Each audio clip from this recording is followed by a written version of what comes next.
যেন প্রকারের একটি তদন্ত যেন না হয়, একটি তদন্ত প্রতিবেদন যাতে একটু সময় নিয়ে সঠিক অপরাধীরা সাগররুনির প্রকৃত হত্যাকারীদেরকে যাতে চিহ্নিত করা যায়। সেই কারণে আমি শুধু আমার ব্যক্তিগত অনুমতির কথা বলবো যে আগামী বছরের 11ই ফেব্রুয়ারি আমরা যখন এই চত্বরে আবার সমবেত হব, তখন যাতে আমাদের বিচারের দাবির কথা আর না বলতে হয়।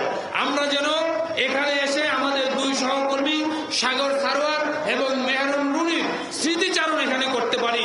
হত্যাকাণ্ডের বিচারের দাবি যেন আমাদের আর আগামী 11ই ফেব্রুয়ারি করতে না হয়, অর্থাৎ আগামী 11ই ফেব্রুয়ারির মধ্যে সাগর রুনি হত্যাকাণ্ডের বিচার প্রক্রিয়া যাতে সম্পূর্ণ হয়, সেই দাবি জানিয়ে আমি আমার বক্তব্য শেষ করছি।